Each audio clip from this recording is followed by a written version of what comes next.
ये जो press conference कर रहा हूं, ये बहुत दुख के साथ कर रहा हूं। This is a new low in politics of India, I would say, thanks to the Congress party, कि भारतीय जनता पार्टी ने डॉक्टर मनमोहन सिंह का निगमबोध घाट पर अंतिम संस्कार करवा करके एक अपमान किया है पूर्व प्रधानमंत्री का। अभी की सरकार की कैबिनेट ने बताया कि हमारी ये इच्छा है कि एक मेमोरियल डॉक्टर मनमोहन सिंह के लिए स्थापित किया जाए।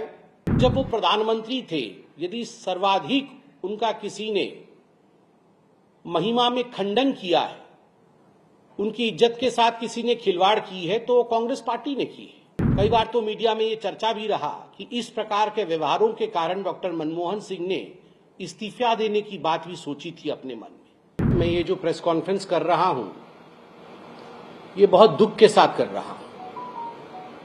इन विषयों पर भी प्रेस कॉन्फ्रेंस करना पड़ रहा है। This is a new low in politics of India, I would say, thanks to the Congress party. Congress party के कारण आज एक फॉर्मर प्रधानमंत्री, एक पूर्व प्रधानमंत्री, उनके आज अंत्येष्टि उनकी हुई है और उस विषय को लेकर प्रेस कॉन्फ्रेंस करना पड़ रहा है। इससे दुखद, इससे दुर्भाग्यपूर्ण और कुछ नहीं हो सकता है। आप सभी जानते हैं, doctor Manmohan Singh, former prime minister of India, Bharatvarsh के पूर्व प्रधानमंत्री, 10 वर्ष तक प्रधानमंत्री रहे और स्वाभाविक रूप से उनका एक बहुत बड़ा कंट्रीब्यूशन रहा है। और भारतीय जनता पार्टी स्पष्ट रूप से मानती है कि there has to be dignity in death. मृत्यु के बाद प्रधानमंत्री किस पार्टी के थे, किस दल के थे, हम इस पे विश्वास नहीं करते हैं। इतने छोटे मन के लोग हम नहीं हैं। हम वाजपेयी जी के उस कथन को मानते हैं, छोटे मन से कोई बड़ा नहीं होता। जिस प्रकार की भ्रामक राजनीति कांग्रेस पार्टी ने किया है और विशेष करके राहुल गांधी ने किया है, 1 घंटे पहले राहुल गांधी ने एक ट्वीट किया है कि भारतीय जनता पार्टी ने डॉक्टर मनमोहन सिंह का निगमबोध घाट पर अंतिम संस्कार करवा करके एक अपमान किया है पूर्व प्रधानमंत्री का। इसके पीछे जो सच्चाई है, उस सच्चाई को भी जानने की आवश्यकता है। जब आदरणीय प्रधानमंत्री, पूर्व प्रधानमंत्री डॉक्टर मनमोहन सिंह एम्स में उन्होंने अंतिम सांस ली और मेडिकल बुलेटिन जारी हुआ, उसके पश्चात कैबिनेट मीटिंग की बैठक बुलाई गई। आप सभी ने देखा कि कैबिनेट मीटिंग की बैठक में एक शोक संदेश भी पारित किया गया और शोक संदेश के साथ साथ कैबिनेट ने यह निर्णय भी लिया कि चूंकि डॉक्टर मनमोहन सिंह एक पूर्व प्रधानमंत्री रहे और उनका एक बहुत बड़ा कद है, तो बिफिटिंग हिज स्टेचर, उनके कद के अनुरूप उनका सम्मान होना चाहिए। इसलिए उनके अंतिम संस्कार और उनके मेमोरियल, इन विषयों को ध्यान में रखते हुए एक चिट्ठी कैबिनेट ने कांग्रेस पार्टी को भी और डॉक्टर सिंह के परिवार को भी लिखा।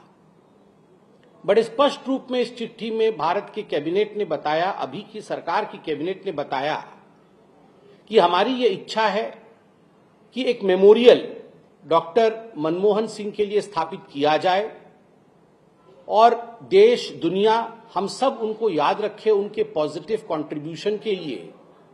इसलिए हम एक मेमोरियल चाहते हैं।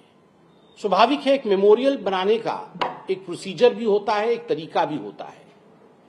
लैंड एक्वायर करना पड़ता है, एक ट्रस्ट बनाना पड़ता है।